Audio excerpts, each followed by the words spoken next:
E aí, meus filhos, vocês estão bom? Mano, que jogo duríssimo contra o Japão. Um jogo que, certeza absoluta, que várias pessoas foram pro hospital. Que, mano, puta que pariu, velho. Eu achei que ia desmaiar nesse jogo. Foi um jogo, assim, muito tenso. E também, velho, o Brasil mostrou que tem peso na camisa. A camisa do Brasil pesa, velho. E pesou contra o Japão. E o Japão sentiu demais isso, velho. E o Japão fez o que eles queriam, mano. Eles queriam um time defendendo baixo. Um time que simplesmente tentava puxar contra-ataques. E conseguiu no contra-ataque, né? Fazer um gol. Mas, cara, o time do Japão tava muito, mas muito bem fechado, velho. Tava muito fechado. Jogando com 3 zagueiros. Os 2 alas não avançavam. Mano, era praticamente uma fortaleza pro Brasil tentar furar, velho. E o Brasil não conseguia, velho, porque o time do Japão não deixava, velho.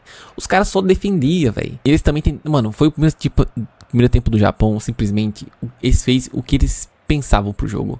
E nessas que eles pensavam pro jogo, eles aproveitaram e fizeram um gol no contra-ataque. E foi só nisso que o Japão conseguiu. Eles conseguiram marcar o gol justamente naquele... Mano, o Japão era um time que simplesmente ele joga no erro do adversário. E o Brasil errou. O Danilo errou um passe meio de campo bobo. Que, mano, é mata-mata. Não pode errar um passe que o Danilo errou. Não pode. E o Japão aproveitou, mano. E, mano, o Japão fez tudo que eles queriam, velho. Tudo. O Brasil simplesmente não conseguia fazer nada. O time do Brasil rodava a bola. Contava 0 a 0, rodava a bola. Aí quando o bicho pegou mesmo, velho, o Brasil tinha que ir pra cima, atacar. Não conseguia, velho, porque o Japão tava muito bem postado, velho. Muito bem postado, cara. Foi praticamente um primeiro tempo do sonho do Japão. E o segundo tempo do Brasil, cara, foi simplesmente outro segundo tempo. Os nossos queridos japoneses não conseguiam nem puxar um contra-ataque. O Japão eu acho que também sentiu fisicamente, porque caiu demais. E cara, o que eu tava vendo, realmente, o Ancelotti foi... ele viu demais o jogo, velho. Ele analisou muito bem. Se não tá dando por baixo, não tá dando... O time não tá conseguindo acelerar a bola pra chegar na área do Japão, fazer o quê? Manda a bola na área, velho. E realmente funcionou, velho. O time do Japão, quando ia a bola na área, era um desespero danado, velho. E era pro Brasil ter feito uns 2, 3 gols, velho. Que goleirinho, velho. Nossa, você tá doido, velho. O Suzuki. Puta que pariu, mano. O Vinícius Júnior fez uma puta de uma jogada. Ele fez uma puta de uma defesa. Mano, é inacreditável. É só contra o Brasil os caras viram Neuer. É uma coisa assim inimaginável, velho.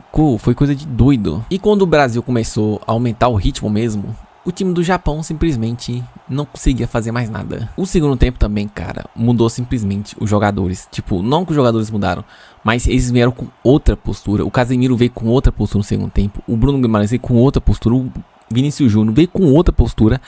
E neles com essa outra postura, cara, o time mudou muito. Tipo, o time melhorou pra caramba. Coisa que talvez estivesse errando no primeiro tempo, não tivesse tão bem, começou a aparecer no segundo tempo contra o Japão.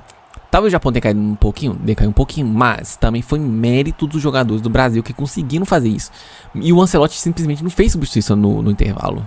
Eu não diria conseguiu acelerar o jogo tanto, porque o Japão chatíssimo na marcação. Mas o Brasil achou uma alternativa. É os cruzamentos na área. É colocar mais gente na área, dar mais peso dentro da área. E o Brasil conseguiu fazer isso. E nisso que aconteceu? Saía o gol do Casemiro, que foi fundamental. E, mano, assistência do Gabriel Magalhães. Aí, quem diria que o Gabriel Magalhães ia dar assistência pro Casemiro? E no final, mano, final do jogo, último lance do jogo, o Ryan rouba a bola. O Bruno simplesmente acha um puta de um passe pro Martinelli. O Martinelli, mano, puta que pariu. Que gol sofrido do Martinelli, velho. Que gol sofrido, mas que gol fundamental, velho. Nossa senhora, foi a loucura naquele momento. E é por isso, velho, que Copa do Mundo leva as pessoas à loucura. Nossa senhora. Véi, final do jogo. Final do jogo, o desespero danado. O Brasil saiu atrás pra cá. A gente já entra no segundo tempo assim, tenso pra caramba. Sai o gol. A gente quase tem um treco no coração, que o trem foi doido. Aí vai sair o gol no último minuto de jogo. Aquela bola chorada do Gabriel Magalhães, do Gabriel Martinelli. Tipo uma roubada de bola, um lance assim que a gente, cara, não esperava. No último minuto de jogo, o Japão deu o mole, velho. Por isso que Copa do Mundo, cara, é uma coisa de doido. Um errinho do Japão acabou com eles. E um errinho nosso também podia ter acabado com a gente. Mas só que o erro deles foi o pior, porque foi o final do jogo e aí não tinha muito o que fazer. Cara, foi sofrido. Cara, eu acho que esse jogo do Brasil contra o Japão foi um jogo muito desgastante mentalmente. Nossa senhora, mentalmente, cara. Até pra gente que é torcedor, tipo, a gente realmente é torcedor. A gente espera que a seleção brasileira ganhe o título. Cara, a gente tem um jogo assim desgastado, velho. Nossa senhora. Parecia que tinha um peso assim em cima de mim quando acabou o jogo, velho. Porque o jogo foi muito, tipo, muito psicologicamente, velho. Foi muito emocionalmente pesado. Ou falar pra vocês. E esse jogo, né, mano, teve heróis improváveis, não é mesmo? O Casemiro e o Martinelli, velho. Ou quando o Ancelotti colocou o Martinelli na segunda, eu falei, mano, pra que tá colocando o Martinelli, velho? Mais um atacante. Eu achei que não ia dar em nada, velho. Porque o Martinelli geralmente ele joga de ponta. Ele não joga tipo de meia amador, alguma coisa assim, tipo, ou de centroavante ou segundo atacante. Ele não joga assim, ele joga pela ponta esquerda, velho, praticamente. Ou às vezes quebrou lugar pela ponta direita. Só que ele não joga na posição que ele joga, velho. E ele marcou o gol de centroavante praticamente, que ele tava dentro da área no lugar certo. E um bate de um passe do Bruno, que eu já falei 500 mil vezes. O Bruno jogou muito e ele merece ser citado várias vezes. E o Casemiro, mano, o Casemiro, velho. Nossa, o Casemiro no primeiro tempo foi simplesmente horroroso. Cara, ele errava tudo, tomou amarelo bobo. Lento na marcação. Mano, ele trombou com o Paquetá. Ele trombou com o Bruno Guimarães no meio de campo. Ele trombou com alguém lá no meio de campo, velho. Não era os adversários, era o próprio time, caramba. O Casemiro foi muito mal no primeiro tempo. No segundo tempo, não foi um segundo tempo primoroso do Casemiro.